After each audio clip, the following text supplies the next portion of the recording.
1947, naissance du terme soucoupe volante. 1991, 44 ans se sont écoulés pendant lesquels j'ai étudié le phénomène OVNI. Je suis donc un ufologue. J'ai baptisé mon premier ouvrage documentaire Les soucoupes volantes viennent de notre monde et Blackout sur les soucoupes volantes qui était le second, totalement épuisé. Ils vont paraître en janvier 92 aux éditions Vaugirard, presse de la Cité. Il faut savoir que, dès le départ, la communauté scientifique, téléguidée, manipulée par les nations, s'est inscrite en faux, à nier en bloc, à parler d'hallucinations, de canulars. C'est faux. Ce fut un mensonge. Nous allons le développer au cours de la cassette.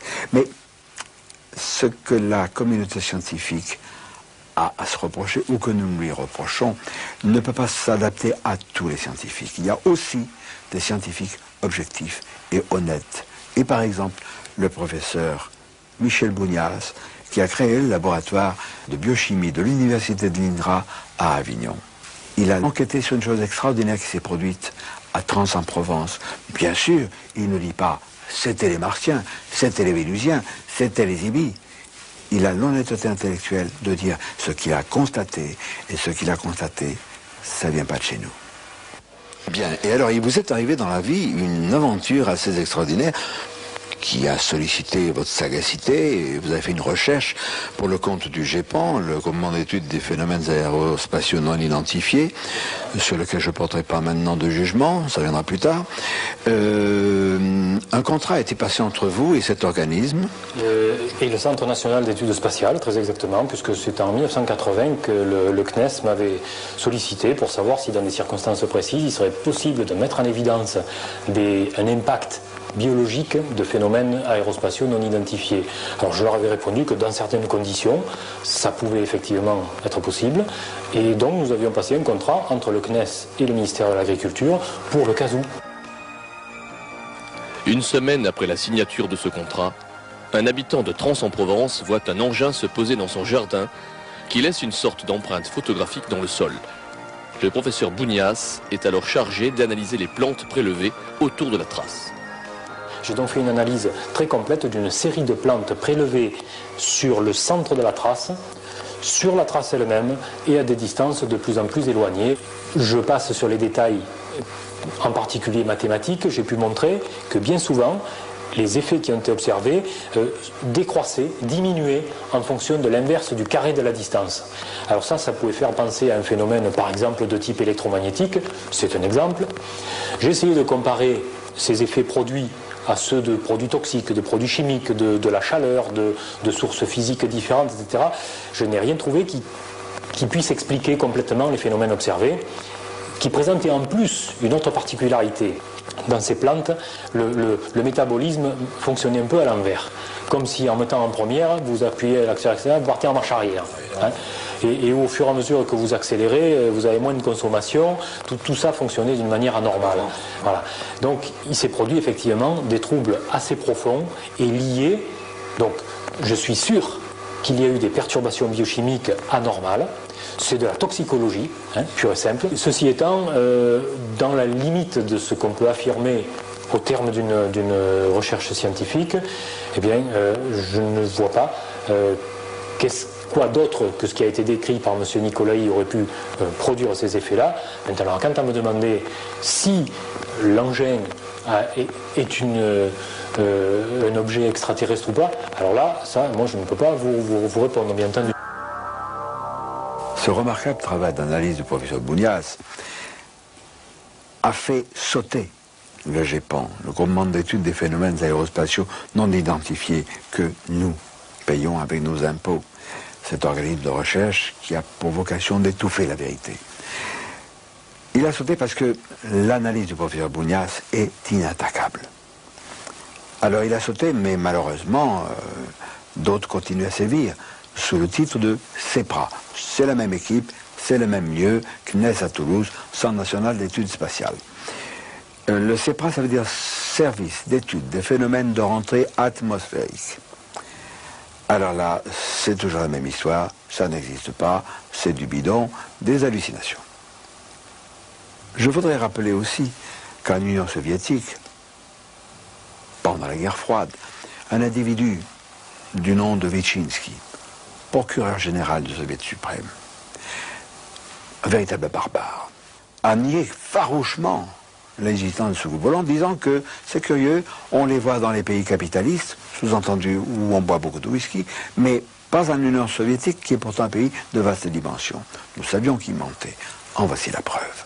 Grâce à ce que nous déclare un éminent ufologue soviétique, Boris Churinov. Oui, j'ai été, si vous voulez, comme ça, donc ufologue privé, comme on dit, oui. Et puis, je suis rédacteur en chef et éditeur de cette revue. Pour mon livre, là, les tirages étaient importants, 300 000 exemplaires. Alors, Boris, quand on a commencé à parler des soucoupes volantes, nous, en France, les critiques, les sceptiques disaient « Oh, ça, il n'y a qu'en Amérique ». Puis, disons, en 1954, vous avez eu toute une vague. Tout à fait. D'accord. Mais chez nous, c'était le silence absolu. Et voilà, vers la fin de l'année 50, on a commencé à en parler. Mais justement, comme chez vous, disant que c'était plutôt aux États-Unis et pas chez nous, c'était de la propagande. Tout à fait. Impérialiste. Tout à fait. Oui. Pour endormir les gens. Et d'ailleurs, il y a des gens qui continuent la même chose aujourd'hui. C'est de l'Académie des sciences. Alors, vous nous avez parlé tout à l'heure, hors caméra, d'un cas extrêmement intéressant et récent en Union soviétique. C'est ce petit garçon qui n'était pas allé à l'école parce qu'il était malade, souffrant, et qui s'est amusé à faire des photos à la fenêtre. Eh bien, alors, c'était près de Moscou, à une cinquantaine de kilomètres. C'était au mois de mars de l'année passée. Et voilà ce garçon, qui est là, même, je peux vous montrer, ce petit garçon souriant. Il est resté à la maison pour ne pas aller à l'école, en disant qu'il était malade. Et voilà, il prenait des photos de son chat. De son chat. Il en a fait 2. Comme ça, comme vous voyez ici, il y a la fenêtre. Il est devant la fenêtre, à 1 mètre, disons, de la fenêtre, à 1,50 m peut-être. Et tout d'un coup, il voit l'apparition d'un objet juste en face de sa maison. Il faut dire qu'il habite au rez-de-chaussée, et en face, il y a une maison à 4 étages. Enfin, les distances sont connues, c'est 80 mètres entre sa maison et l'autre. Alors lui, il comprend que c'est un ovni, il fait la première photo. Mais tout de suite, il s'approche de la fenêtre, il en a fait une autre, et il prend la décision de continuer jusqu'à la fin du film. Et vraiment, on peut parler de la gage. Ici, il y a quelque chose qui ressemble à 2 pattes, ou à 2 dispositifs, disons, qui s'ouvrent pour que ce petit objet puisse sortir.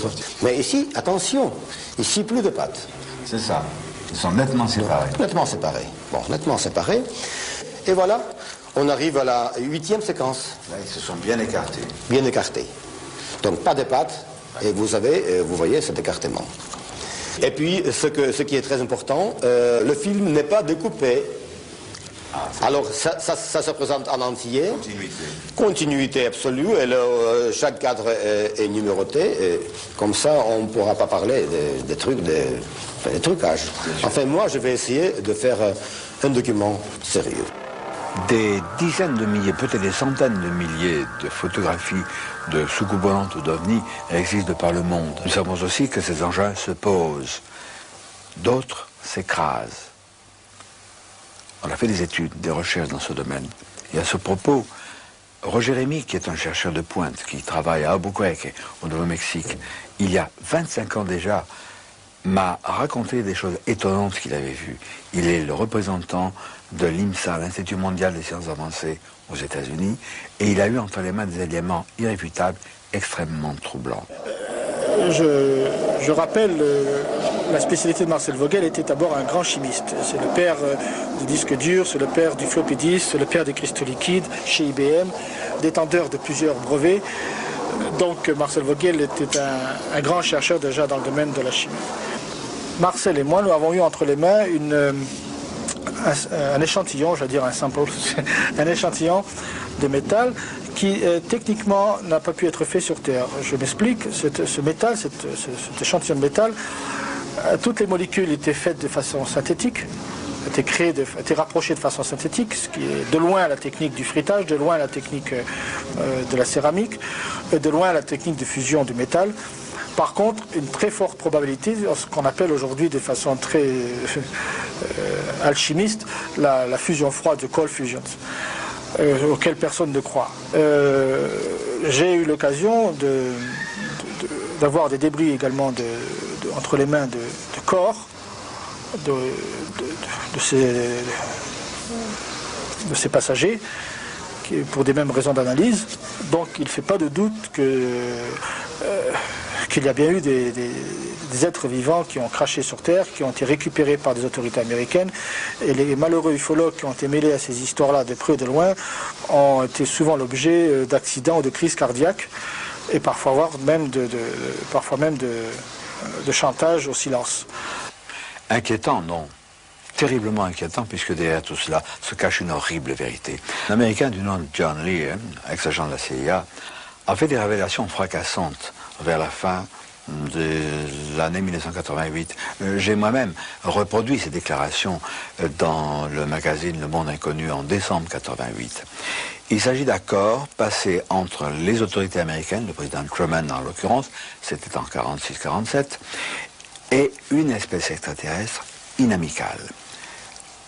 Un organisme secret tout puissant fut créé sous le nom code de Majesty 12, autrement dit Majestic 12 ou MJ12, où il est question de gris de ces êtres de petite taille. Nous y reviendrons. Sujet tabou que j'ai abordé et développé dans mes deux romans vérités, Ibi Alerte Rouge et L'Entité Noire d'Amouka, aux éditions Vaugirard, presse de la Cité. Ce n'est pas de la fantaisie, ce n'est pas, hélas, de la science-fiction, c'est quelque chose de vrai, d'inquiétant, qui nous concerne tous, nous, les êtres humains. Des gens sérieux, des techniciens tels que par exemple Robert Hastings, qui est un éminent technicien en photographie aux États-Unis, que j'ai rencontré à Albuquerque, au Nouveau-Mexique, va nous parler de certaines choses touchantes à cette horrible vérité. De façon générale, le gouvernement américain a classé top secret les informations concernant les ovnis depuis 1947.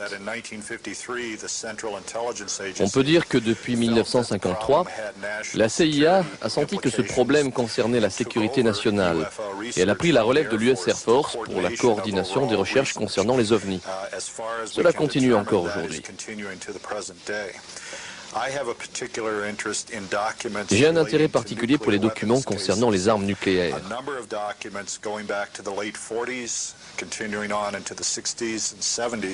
Un grand nombre de documents datant des années 40 ou des années 60 et 70 font état d'ovnis manœuvrant autour d'installations nucléaires telles que des silos, des centres de développement d'armes nucléaires comme Los Alamos, et autour de dépôts d'armes nucléaires, dans les bases du Strategic Air Command. Les documents indiquent clairement que le personnel de ces installations décrivait des objets en forme de disques ou de soucoupes qui ne faisaient aucun bruit et qui parfois tournaient autour du silo à une altitude d'à peine 60 mètres.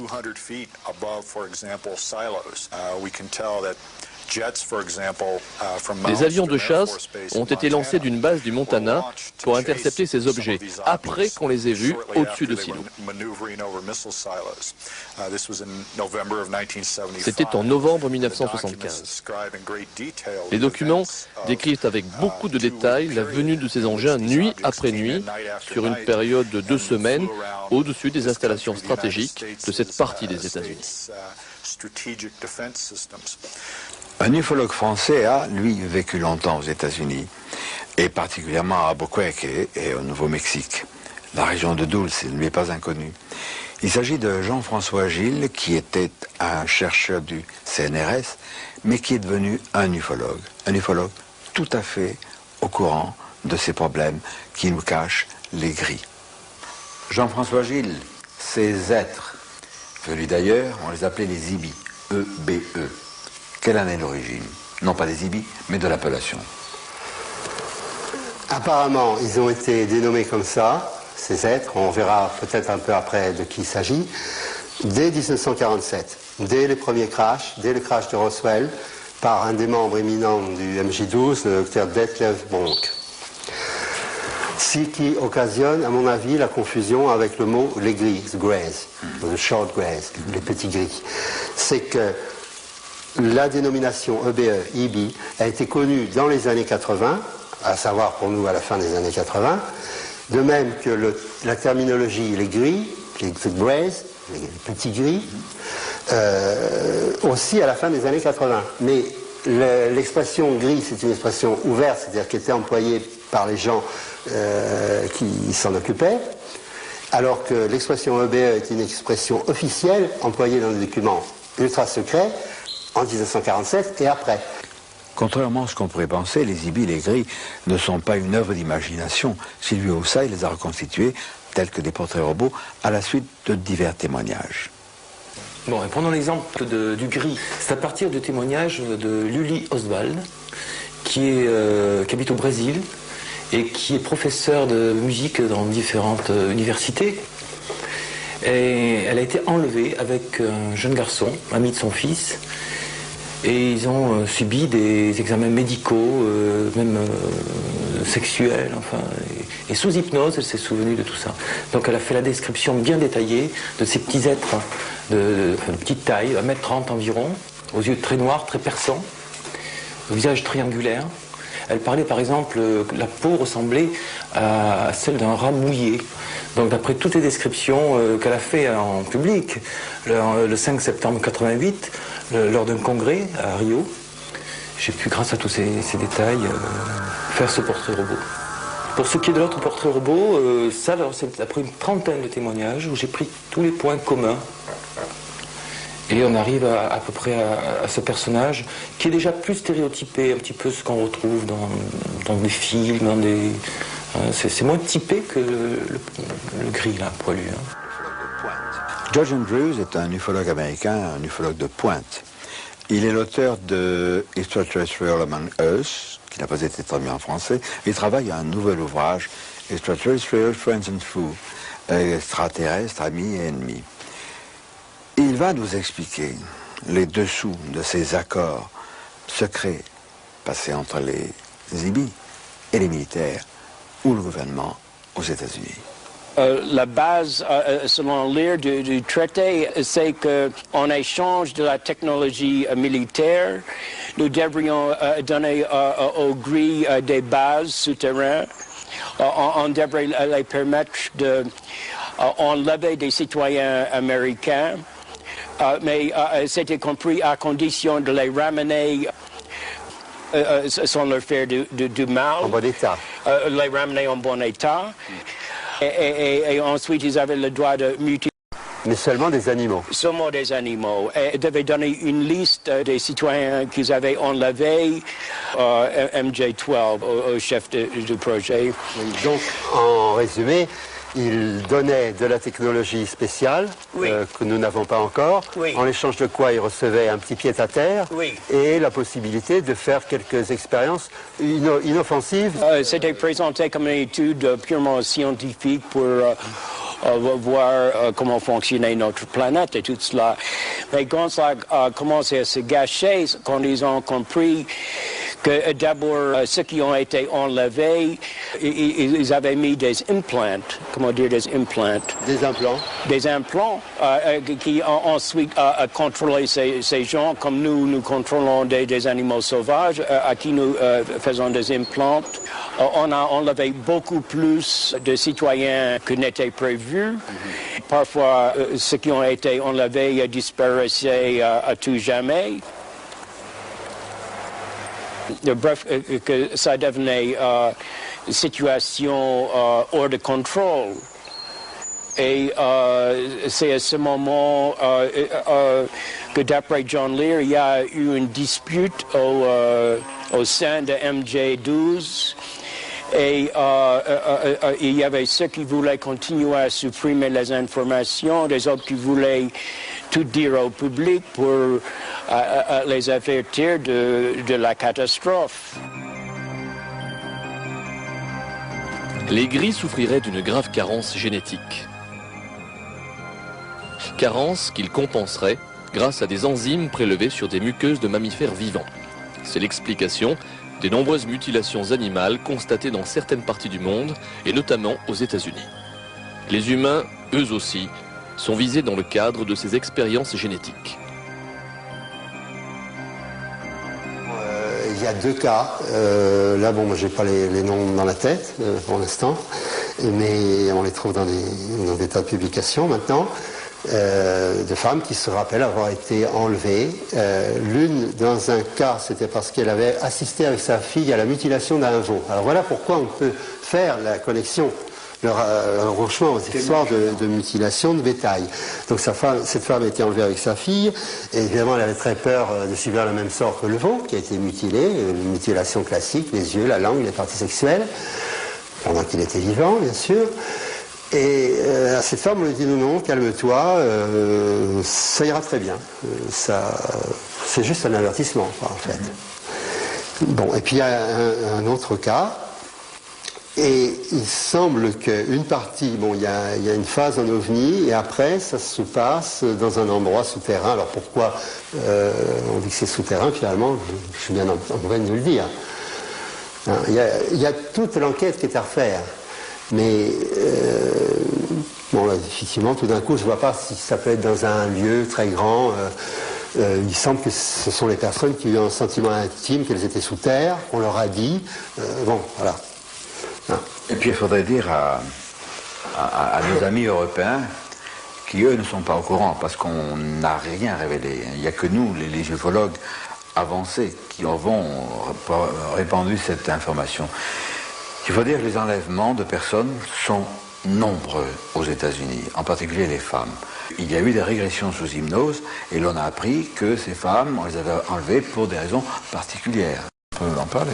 De particulières, tu veux dire que si on fixe la terminologie rencontre de troisième type quand on voit des entités, rencontre de quatrième type quand il y a un enlèvement, rencontre de cinquième type quand il y a des manipulations sur le corps de la victime, parce qu'on peut parler de victime, il s'agit dans la plupart des cas de gens qui ont été enlevés sans leur consentement, ce sont des crimes punis par la loi aussi bien aux États-Unis qu'en France, que partout dans le monde.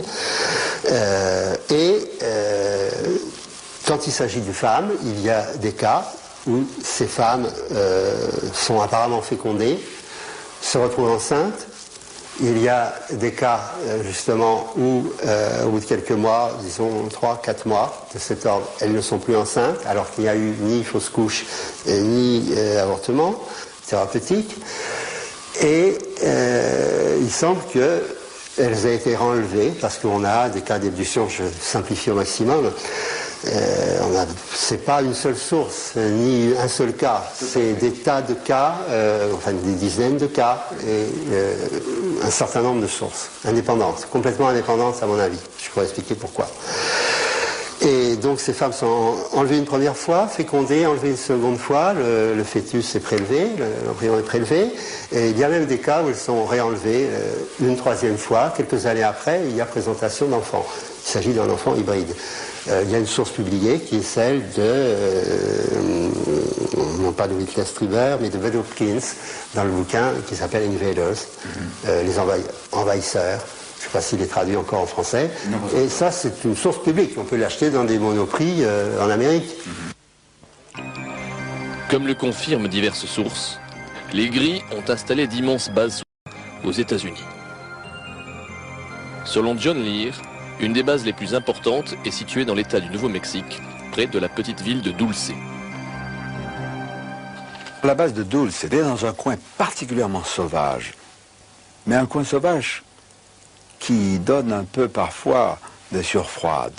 C'est à l'extrême nord-ouest de l'État du Nouveau-Mexique, c'est à 2000 et quelques mètres d'altitude, et dans ce secteur nord-ouest, il y a le mont Acholeta qui, lui, est à 2400 mètres d'altitude, en quelque chose près.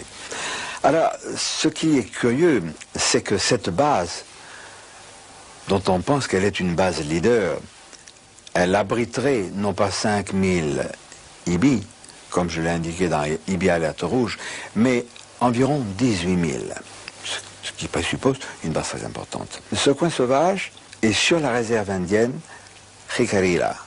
Ce sont des Apaches. Nous étions, quelques amis et moi, dans la région vers le milieu du mois d'août 1991, nous avons vu ce secteur, c'est impressionnant. Nous avons interrogé des gens qui reconnaissent qu'effectivement, il y a plusieurs passages d'OVNI dans la région. Nous n'avons pas pu voir cette base. Nous espérons y retourner un jour. Je ne suis pas sûr que nous puissions la voir. Et on n'est pas sûr non plus d'ailleurs d'en revenir. Ça, c'est une autre histoire. Alors, voici 2 témoignages importants.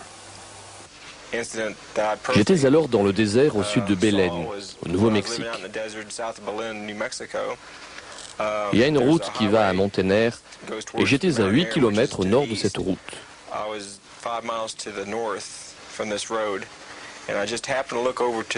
Je regardais la montagne au sud lorsqu'il y a eu un flash lumineux au-dessus de cette montagne qui s'est dissipé.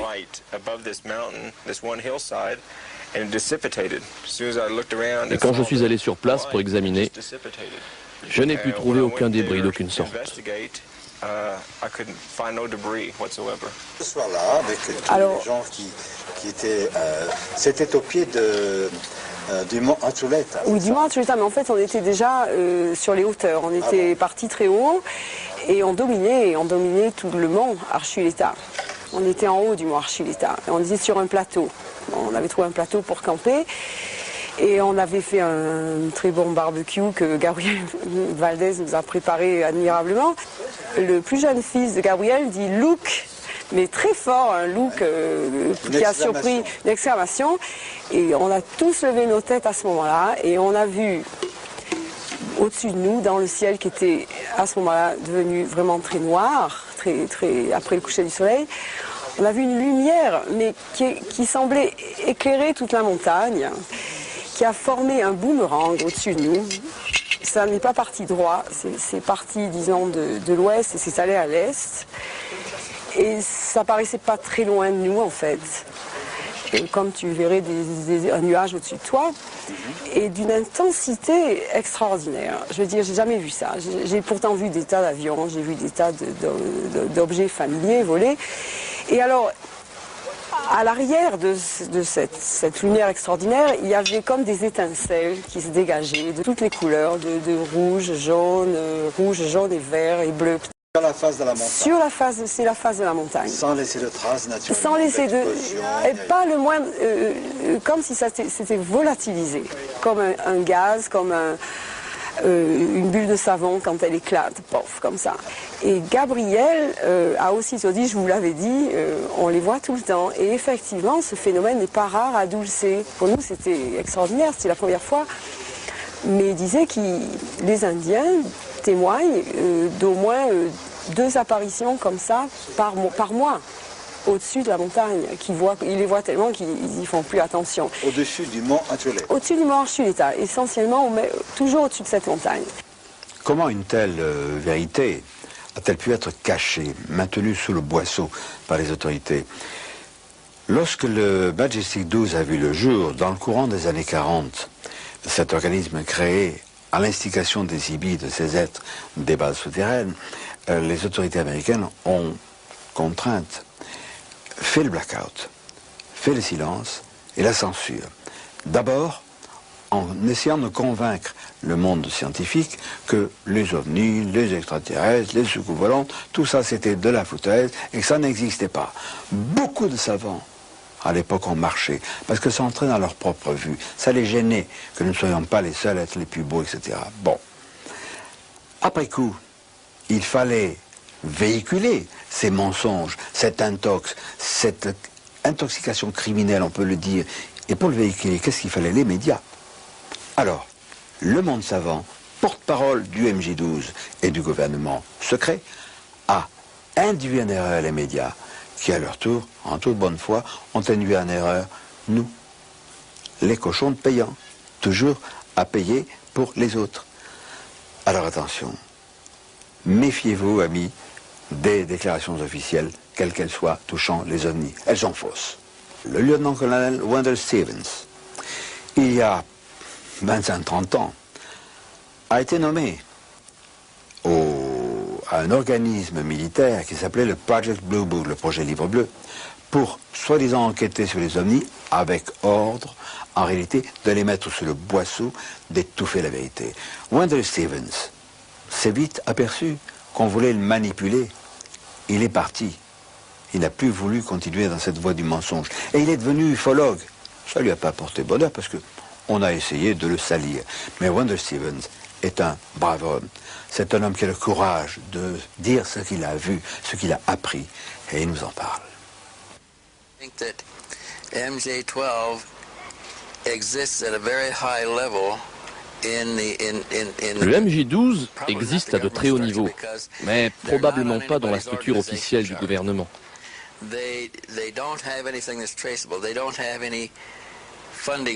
Il n'y a aucune trace et aucune ligne budgétaire n'est prévue. Il obtient ses fonds de différentes façons.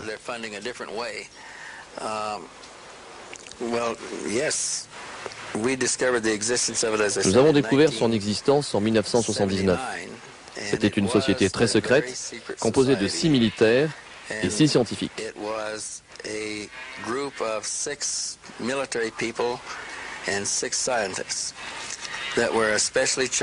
Ils étaient chargés d'enquêter et de maintenir le secret sur tout ce qu'ils pourraient trouver relié au phénomène OVNI.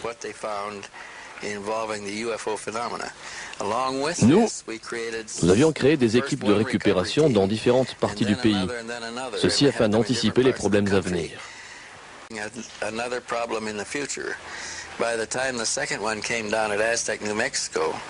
Lors du crash d'Aztec au Nouveau-Mexique, nous avions une équipe juste à côté, de l'autre côté de la frontière, au Colorado.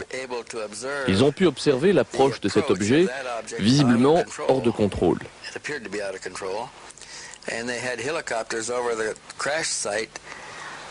Il y a eu des hélicoptères sur le lieu du crash moins d'une heure après l'écrasement.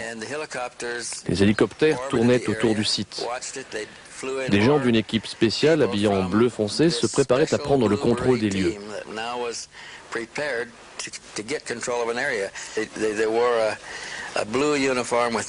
Ils avaient un uniforme bleu sans marque que je connaisse, ainsi qu'un béret bleu. Ils ont pris en charge le secteur et ont fait partir toutes les autres autorités policières.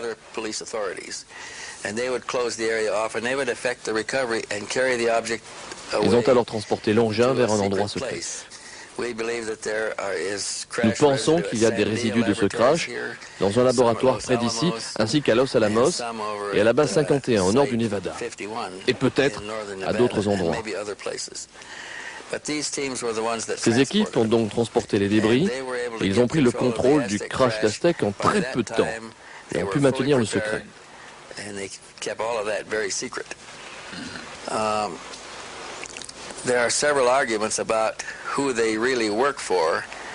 Il y a plusieurs arguments en ce qui concerne les personnes pour qui ils travaillent. Mais les membres clés du gouvernement sont également souvent membres du MJ12. Plusieurs officiers étaient membres du MJ12 et peut-être encore maintenant.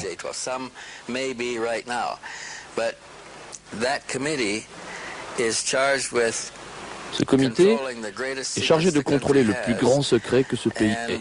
Ce secret est tel qu'aucun élu ou officiel n'a le droit de le connaître car il pourrait partir avec ce secret.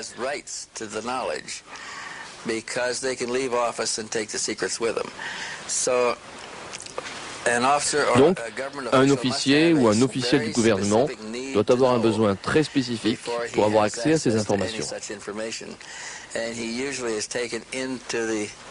Mais généralement, il est englobé dans le groupe ou la société, ainsi, il ne divulguera rien.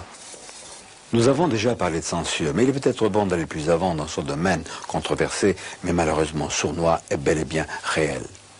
Et ce qu'on a noté, c'est que le grand public est tellement conditionné par 40 ans de mensonges qu'il prend tout cela à la rigolade. La presse sérieuse ne parle des ovnis que pour rigoler, tandis que les tabloïds, ils font une censure à l'inverse. Ils exagèrent tout, ils en rajoutent, on exagère et réduit à l'absurdité de cette façon-là.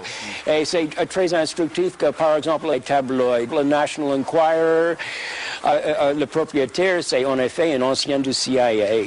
Les médias ne sont pas les seules victimes. il y a aussi des personnes, et vraiment victimes. Par exemple, tout d'abord, on a nié l'existence du MJ12, c'était facile, ça rendait service aux canailles de la science et aux canailles des médias qui sévissent de par le monde, mais il y a quand même des documents. Par exemple, cette lettre du président Truman adressée à James Forrestal, alors secrétaire à la Défense aux États-Unis. C'était le 24 septembre 1947. Il lui parle du MJ12. Vous êtes par la présente autorisé à procéder avec toute la vitesse et la précaution nécessaire à votre enquête. Ce sujet devra être référé exclusivement comme opération Majestic 12. James Forrestal a exigé du président Truman de révéler la vérité au Sénat.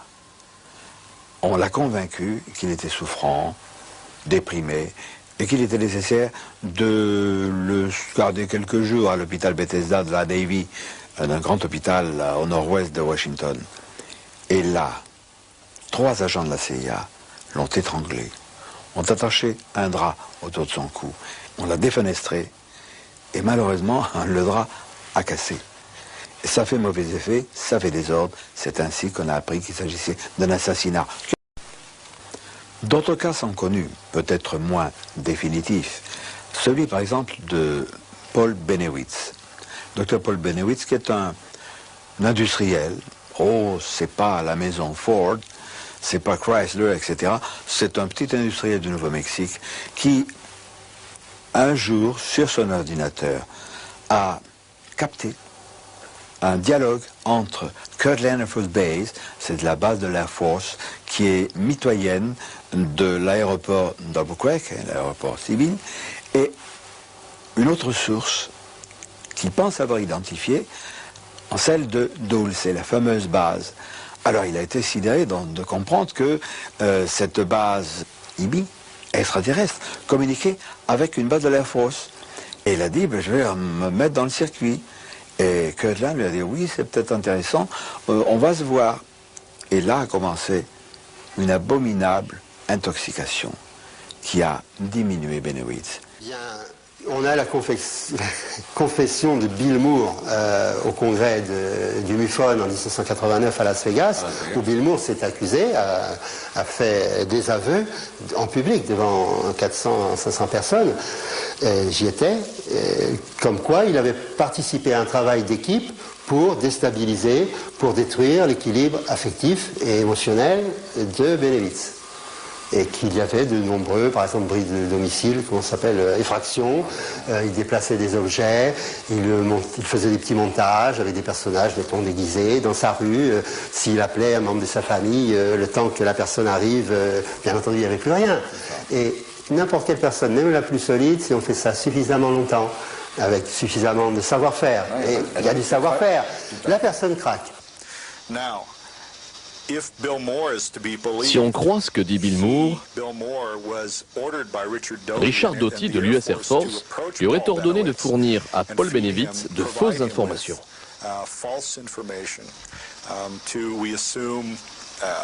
Cela afin de le mettre à mal. Il affirmait qu'il y avait des atterrissages d'OVNI au Nouveau-Mexique et ainsi de suite.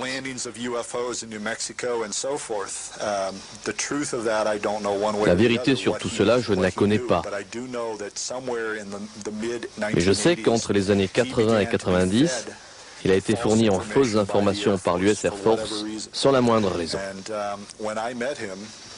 Quand je l'ai rencontré, je ne suis pas un professionnel de la santé mentale, mais je dirais que sa santé mentale était plutôt précaire. L'un de nos reporters s'est rendu à Montréal en octobre 91 pour y rencontrer, le contact était d'accord, le rendez-vous était pris, pour y rencontrer un ésotériste, grand amateur d'étrangeté et d'OVNI, qui devait nous parler de ses recherches, etc. Et comme c'est le cas fréquent dans le problème de l'ufologie, il y a eu un incident de parcours, un incident de route.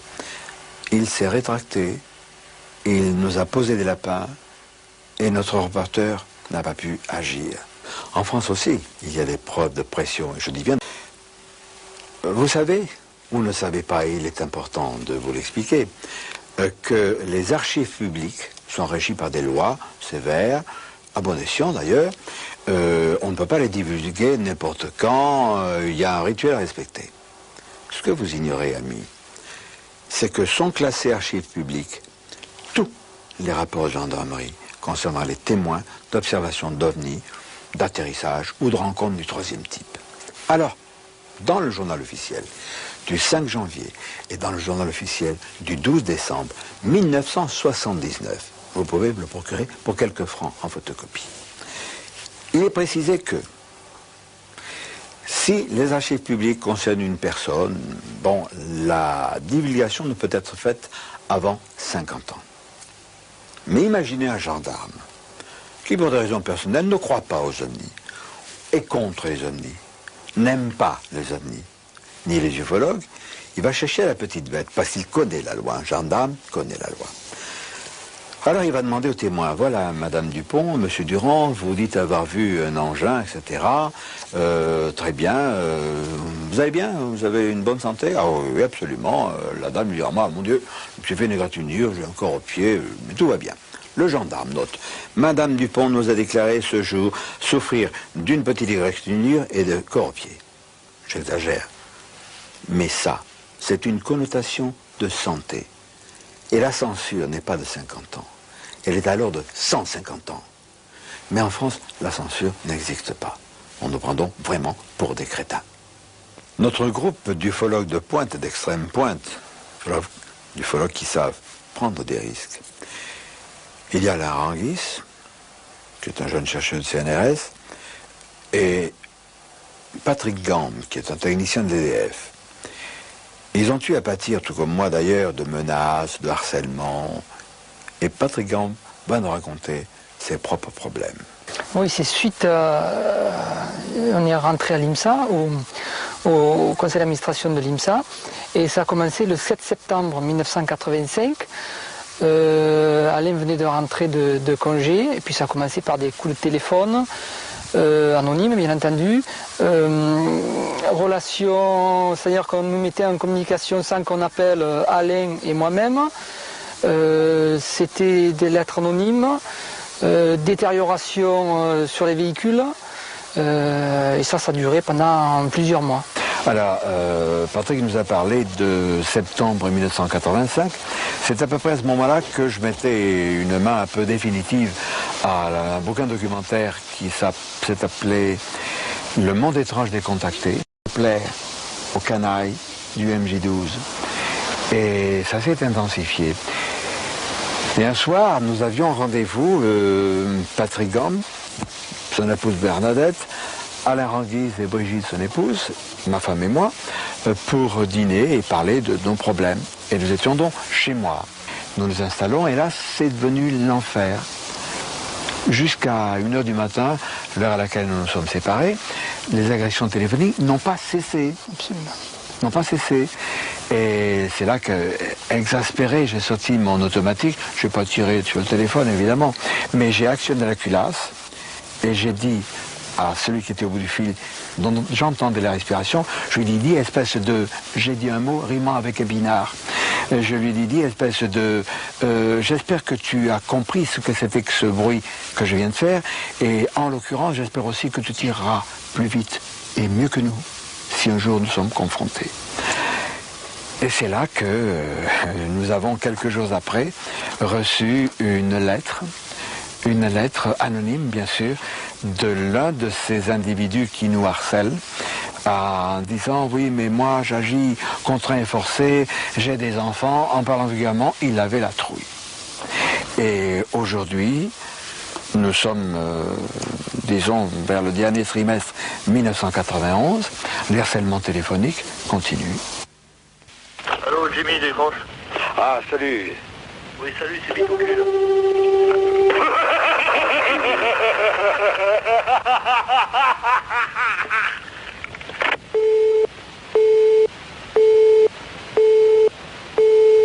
Ce qui m'ennuie, c'est qu'un jour, j'ai reçu un sachet de poudre blanche dans cette enveloppe, postée à Marseille le 15 novembre 89, à la Poste République à Marseille. Je suis allé avec mon épouse à la gendarmerie centrale d'Aix-en-Provence, sur la route de Nice. Et j'ai dit à l'adjudant Vianney, J'ai su son nom. Voilà ce que j'ai reçu. Pouvez-vous me dire ce que c'est? Vous avez un laboratoire? Alors il a pris le sachet. Il est monté au premier étage et un quart d'heure, 20 minutes après, il m'a dit, monsieur Gueux, rassurez-vous, c'est du sel d'ammoniac. Je lui dis, d'accord. Aujourd'hui, c'est du sel d'ammoniac. Et si demain, je reçois autre chose? Et si d'aventure, au moment où j'ouvre le courrier, puisqu'il est distribué vers 12h30 chez moi, si au moment où j'ouvre mon courrier, on frappe à la porte et que je suis en présence de maître Dupont-Durand, huissier, et on me dit, qu'est-ce que c'est que ça? Alors je dirais, je ne sais pas, je viens de le recevoir. Comment puis-je prouver que je ne tripatouille pas de la drogue? Si effectivement on vous en envoie un sachet par la poste et que dans le même temps on vous dénonce pour trafic de drogue, vous aurez les plus grandes peines du monde à vous disculper. Je ne veux pas dire que ce serait impossible, car sinon nous perdrions tout espoir dans la justice française, mais quand je dis les plus grandes peines, je veux dire que ce sera pratiquement impossible pour vous de vous disculper. C'est-à-dire qu'effectivement, la seule attitude raisonnable, c'est de téléphoner immédiatement à la gendarmerie. J'ai lu dans la presse, récemment, nous parlons en ce moment, le 25 juin 1991, j'ai vu ces derniers jours des articles concernant une loi sur la répression de la désinformation. Alors là, ça m'inquiète. Parce que les canailles du MJ12, qui est le gouvernement secret qui opprime la planète Terre, et ses multiples correspondants, ses multiples complices, jusqu'au plus haut des nations, s'ils décrètent que les ovnis n'existent pas, que les extraterrestres n'existent pas, et que je fais de la désinformation, comment vais-je m'en sortir? Là encore, chaque loi intervient à travers un pouvoir politique. Le pouvoir politique donne l'orientation de la loi. Il est bien évident que s'il ne s'agit que d'une loi pénale, d'une intervention sur la répression, par exemple, du trafic de drogue, il n'y a pas d'intervention politique à faire. C'est une intervention qui se fait à travers le parquet. Ceci est tout à fait classique. Maintenant, une loi sur la répression de la désinformation est effectivement éminemment dangereuse parce qu'il suffira au pouvoir politique de qualifier une information de fallacieuse ou de fausse ou de désinformation pour faire entrer cette information de facto dans le cadre du champ d'application de la loi pénale et donc de poursuivre certains comportements qui sont considérés comme étant de la désinformation. Effectivement, vous n'aurez absolument aucun moyen de vous en sortir si un pouvoir politique a décrété que les ovnis n'existaient pas et que le fait d'en parler était considéré comme de la désinformation ou une attitude anti-française ou contraire à l'ordre public français ou risquait de causer un trouble à l'ordre public français. À ce moment-là, effectivement, vous n'aurez pratiquement aucune chance de vous sortir de cette situation, sauf à amener à ce moment-là devant les juges médusés un petit homme vert sur le bureau du magistrat qui, de toute façon, ne pourra que prétendre qu'il s'agit d'une poupée puisque nous savons tous que les ovnis n'existent pas dans le gouvernement, bien entendu. Des pressions s'exercent aussi en France. Pourquoi? Parce que les grilles ne sont pas exclusivement aux États-Unis, ils sont partout, et même chez nous, dans notre sous-sol. René Varino, tu diriges depuis de nombreuses années le CEOF, le Centre d'études OVNI France, oui, il faut bien le préciser, qui publie le bulletin Contact OVNI. Et nous nous sommes retrouvés aujourd'hui sur le site du plateau d'Albion, autour duquel nous avons passé des nuits et des nuits d'observation depuis la décennie écoulée. Et là, un jour, un vieux monsieur a vu quelque chose. Comment les choses se sont passées? Oui, ben, effectivement, ce vieux monsieur dont tu parles là est une personne, un retraité qui vit ici à Saint-Christophe et qui vivait ici à l'époque puisqu'il est mort. Et cette personne-là a rencontré une autre personne que nous connaissons, un fonctionnaire, oui, c'est un fonctionnaire sur Marseille là, que nous connaissons. Et ce fonctionnaire était en train de faire des études de recherche ici sur le plateau d'Albion. C'est au moment où il y avait les fameux travaux de la base qui s'installaient, bien entendu. Fin des années 69, début 70. À peu près. Gigantesque chantier. Ah oui, il y avait un chantier énorme. Et donc notre bon vieux monsieur, notre retraité, promenait là dans la région, comme il avait la coutume de le faire évidemment. Et il a confié à notre ami qu'il n'en aurait pas parlé à tout le monde à ce moment-là, mais effectivement il avait rencontré lors de l'une de ses promenades, sortant d'un taillis, un petit être comme nous connaissons les ibis en ce moment, qu'il a décrit textuellement ce petit être comme les ibis que nous connaissons. Mais à l'époque évidemment on ne connaissait pas encore l'histoire des ibis qui se passe actuellement en Amérique, bien entendu, dans les bases militaires, et dont nos travaux nous ont amenés à faire des études dont tu as participé aussi, avec nos veillées et tout ça, et à concrétiser cette observation qui avait été faite, puisque nous avons eu d'autres rapports concernant la région sur cette affaire-là. Alors parlons un peu plus en détail de ce plateau d'Albion, qui est le site du 1er régiment de missiles à ogive nucléaire. Il faut savoir que sur le plateau, l'on a recensé 350 avennes, cavernes et gouffres, certains d'une importance impressionnante. Il faut savoir aussi que des études ont été faites systématiquement, et il y a un magnifique ouvrage, Les cavernes d'Albion, faisant un tas de recherches hydrologiques et spéléologiques, par le groupe de l'AREPA, qui est un groupe de professionnels de la spéléologie, sous la houlette, sous la coordination de Gérard Gobert. Faisons un retour en arrière et nous allons savoir qu'un groupe de spéléo-amateurs, c'était des jeunes, il y a un certain nombre d'années, qui n'ont rien à voir avec le groupe de la REPA, mais vraiment rien à voir. Un jour, descendent dans l'un de ces gouffres et après avoir emprunté plusieurs puits, plusieurs trajets horizontaux, descendent à une assez grande profondeur. Et là, l'un d'eux, le meneur du groupe, une salle étrange. Oh, c'est pas une caverne, c'est un énorme parallélogramme, avec un parquet laiteux. Et au sortir du puits qui donne accès dans cette salle, le spéléo en question tombe à l'arrêt parce qu'il y a 5 ou 6 sièges de forme bizarre. C'est tellement impressionnant qu'il remonte, dit à ses amis, nous reviendrons filmer, j'ai découvert quelque chose, je vais vous expliquer. Ils reviennent 15 jours, 3 semaines, 1 mois après, avec des appareils photographiques, caméra, et ils s'aperçoivent que le puits d'accès a été bétonné. Ils ne peuvent plus retourner sur ce site. Ce qu'il faut savoir aussi, et ça c'est inquiétant, c'est que des groupes d'individus, tout de noir vêtus, que j'appelle dans l'entité noire d'Andamuka les forces delta, prennent possession de la base, se livrent à des travaux mystérieux. Ces individus apportent leur propre ration alimentaire. Ils ne mangent pas à la cantine, au mess. Ils viennent avec leur propre véhicule et ils repartent d'eux-mêmes. Et à ce moment-là, l'état-major reprend possession de sa base.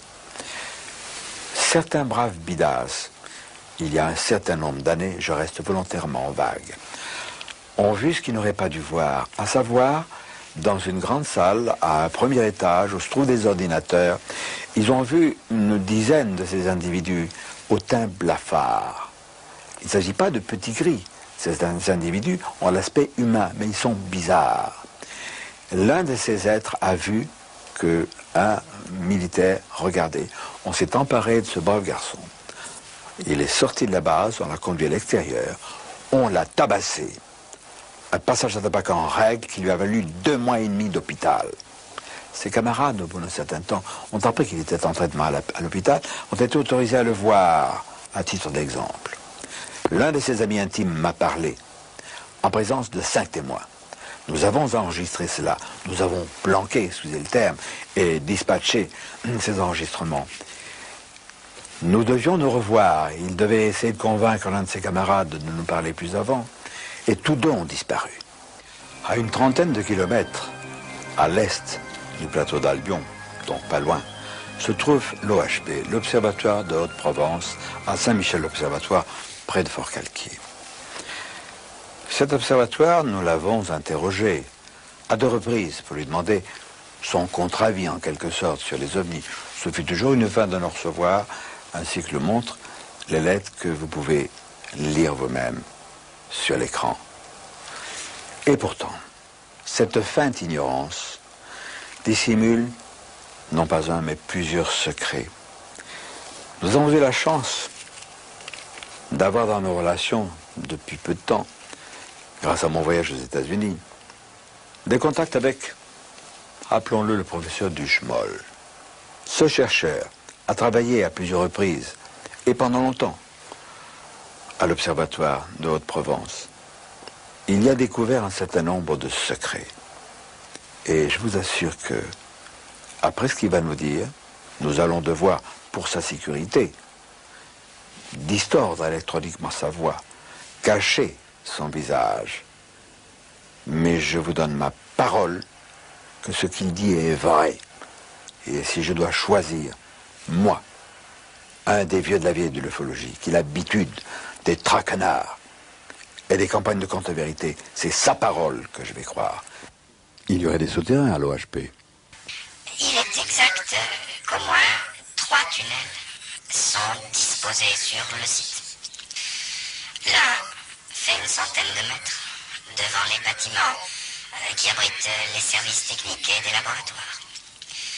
Dans ce grand tunnel, il y a plusieurs armoires de métal. L'une de ces armoires contient d'innombrables photos de soucoupes volantes. Les unes envoyées par des témoins, les autres prises par des astronomes au télescope. On appelle cette armoire spéciale l'armoire secrète.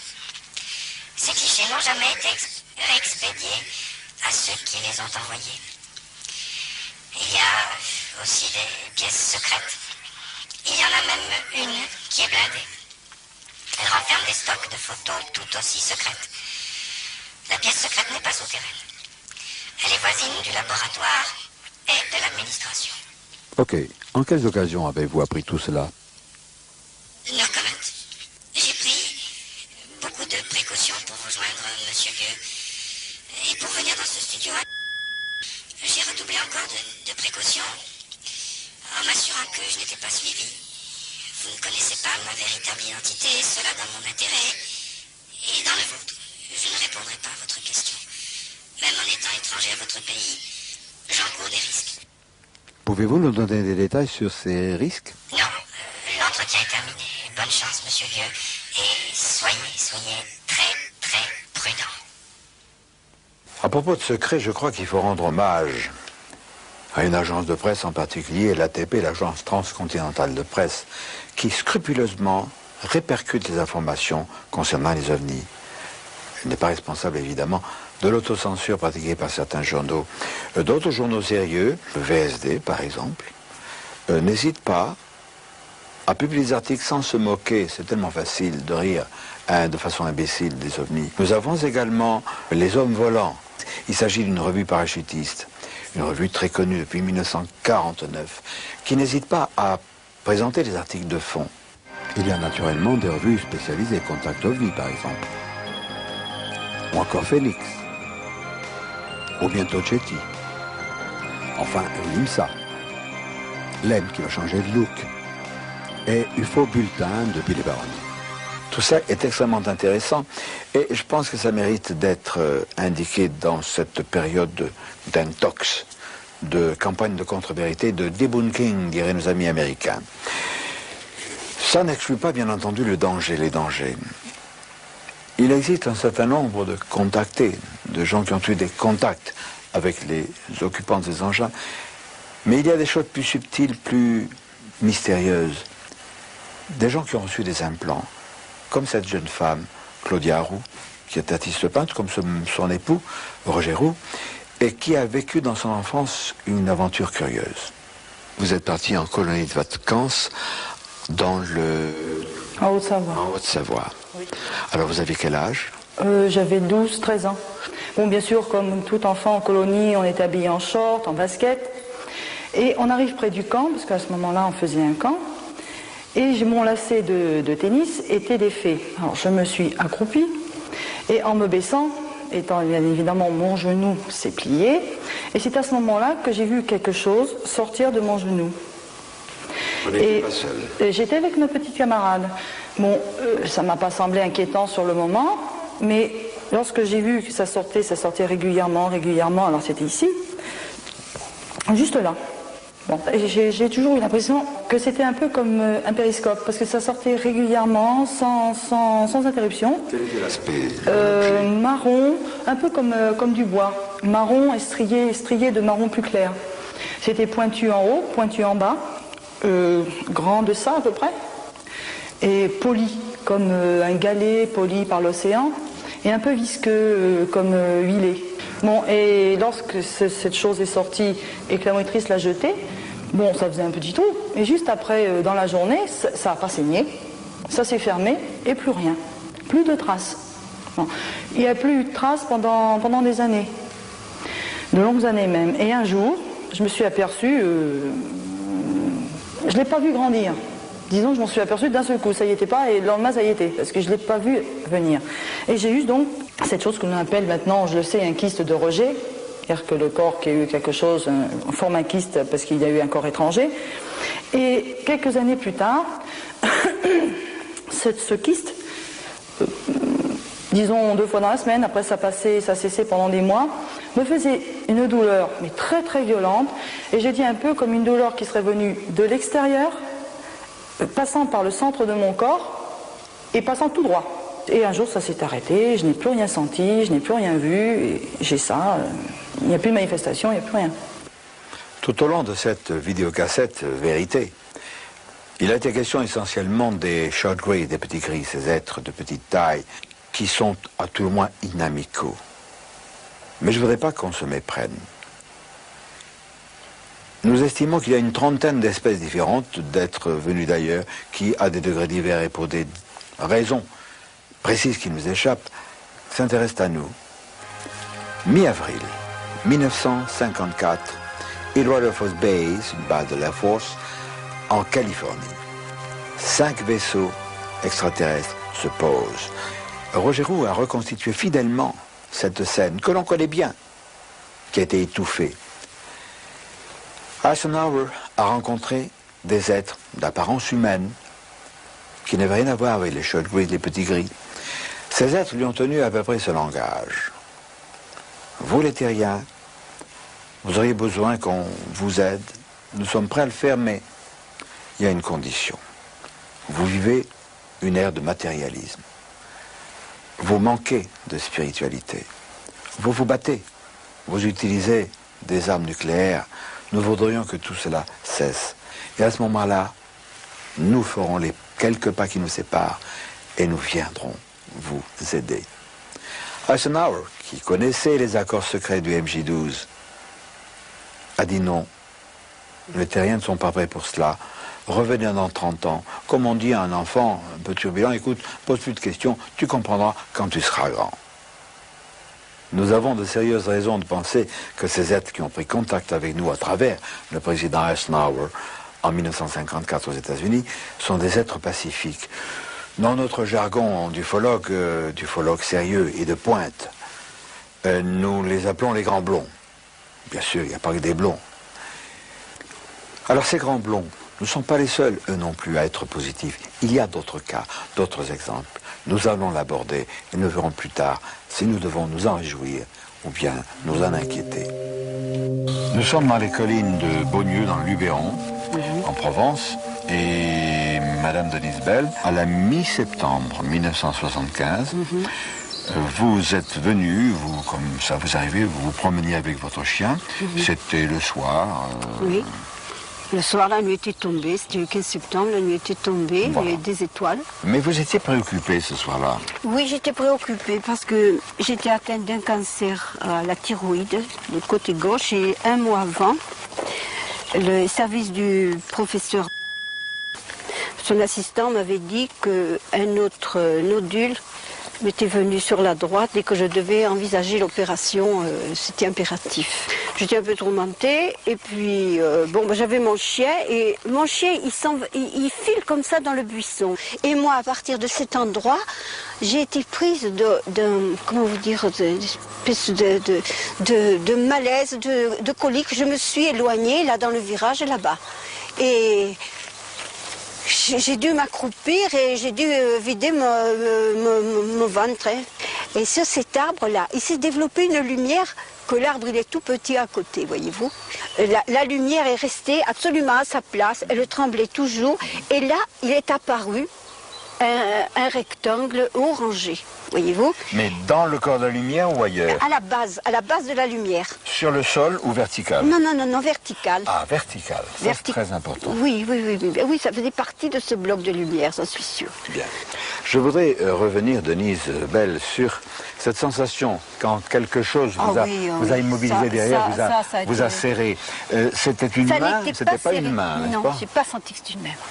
C'était la position de quelque chose qui était au moins large comme 4 doigts, voyez, mais beaucoup plus épais, et qui m'a fait simplement prendre comme ça. Et je me suis trouvée la gorge offerte à cette lumière. Ah, voilà. Vous voyez, c'est là que je dis qu'il y a eu des soins de fait. Bon, vous êtes ensuite rentré chez vous, vous avez dormi? Normal. Normalement.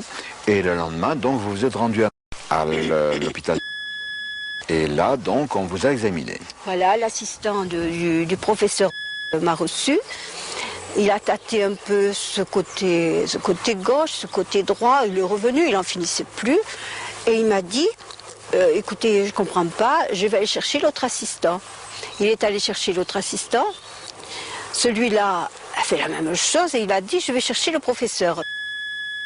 On m'a dit que j'étais guérie. Ils ont constaté une guérison complète. Ah, il a dit, il n'y a plus rien. Mais j'ai dit, plus rien, je peux reprendre mes activités. Il m'a dit oui. Alors imaginez-vous un peu la joie que j'avais. Et alors là, il y a une chose, c'est que moi-même, je ne m'en rendais pas compte, j'avais une énergie que je n'avais jamais eue avant. Je me suis trouvé des énergies, de l'assurance, mais c'est pas possible. Ça m'a complètement transformée, ça m'a complètement changé. Je voudrais vous raconter une histoire extrêmement banale et fantastique à la fois. En août 91, j'étais au Nouveau-Mexique. Et je suis allé avec mon épouse et quelques amis au marché annuel artisanal indien de Santa Fe. J'abrège, nous étions une foule considérable. Mes amis étaient allés chercher des vivres pour pique-niquer. Et ne les voyant pas, je pars à leur recherche et je m'écarte un peu, ne les trouvant pas. Et une voiture s'arrête au bord du trottoir et j'entends « Hi Jim », c'est-à-dire « Salut Jim ». Personne ne m'appelle ainsi. Je me retourne, je vois une voiture, une grande voiture, un homme qui est à droite, cheveux grisonnants, 40, 45 ans, qui me sourit de façon sympathique, derrière 3 hommes, que j'estime être, à tort ou à raison, des vétérans du Vietnam. C'est cette image qui me vient. Je dis à cet homme, mais vous me connaissez? Et il me dit, oui, bien sûr, nous vous connaissons, nous savons ce que vous faites, vous êtes dans la bonne voie. Continuez, nous apprécions. Et il s'en va. Alors je marche auprès de la voiture, je dis, mais enfin, ne partez pas comme ça, qu'est-ce qui se passe? Expliquez-moi. Au moins on va se revoir. Maybe later. Plus tard peut-être. Et il s'en va. C'est banal. Mais c'est fantastique, car enfin, qui sur la planète Terre savait qu'à ce moment-là, ce jour-là, vers 12h30, j'allais me trouver à Santa Fe, où je ne connais personne, où je n'avais jamais mis les pieds? Je crois que ces hommes étaient des gens de la CIA, mais pas les MIB, de Men in Black, les hommes en noir, pas les sinistres agents exécuteurs du MJ12. C'était les bons. Comme il existe dans le KGB également des bons. Alors c'est intéressant parce que ça autorise à penser que, à un haut niveau, la résistance est en train de s'organiser. Je crois que c'est important parce que nous avons eu des précédents. C'était le signal, c'était l'indicatif des émissions de Radio Londres. Ces émissions qui apportaient une bouffée d'espoir de la part d'un inconnu qu'ils appelaient le général de Gaulle. Bien sûr, je ne suis pas le général de Gaulle numéro 2. Je ne vous dis pas, armez-vous, planquez les armes, on va s'entraîner, on va les foutre dehors, les grilles. Non, pas du tout. C'est un simple rappel. Car la résistance est en train de naître.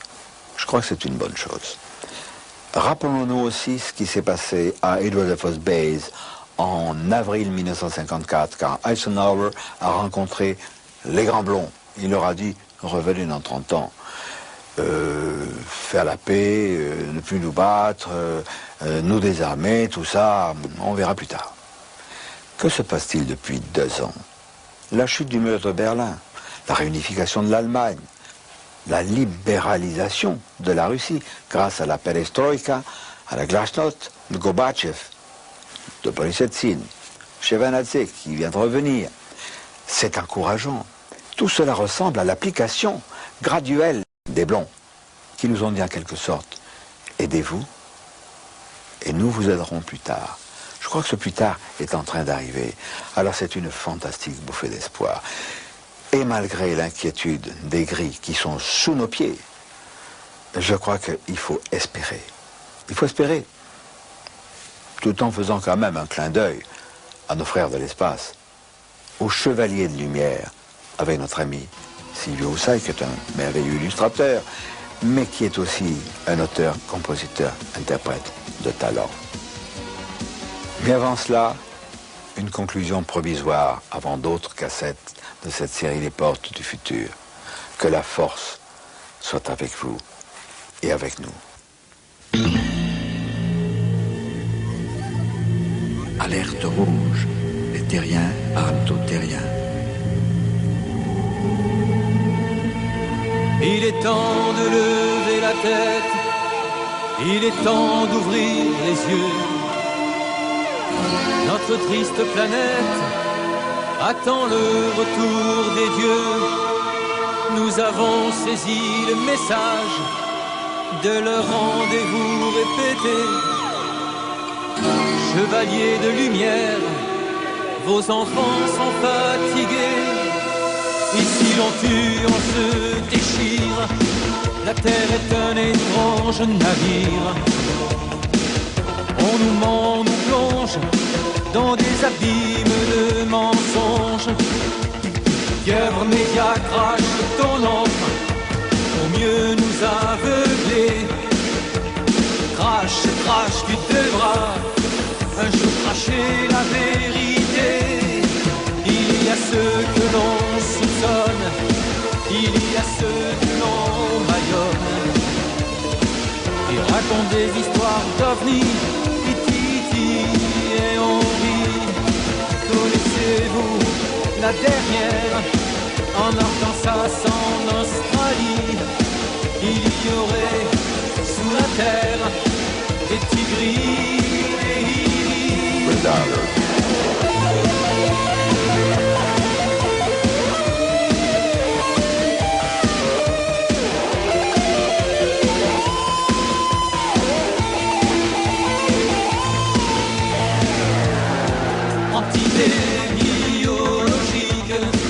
extraterrestre, c'est comique.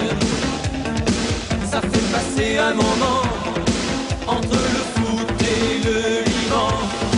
Merci à vous, chefs militaires, Majesté 12 et CIA. D'est en ouest, on vend la terre à des rats. Ils sont là, les yeux froids, visiteurs, prédateurs. On dit qu'ils tuent, qu'ils nous mutilent, qu'en génétique ils sont habiles. Que nos frères de l'espace viennent briser la menace. Que le voile se déchire, donnant raison à John Lee. Il est temps de lever la tête, il est temps d'ouvrir les yeux. Notre triste planète attend le retour des dieux. Dans le ciel des cathédrales et de grands chariots de feu, au-dessus des capitales, vous n'en croirez pas vos yeux. Il est temps de lever la tête, il est temps d'ouvrir les yeux.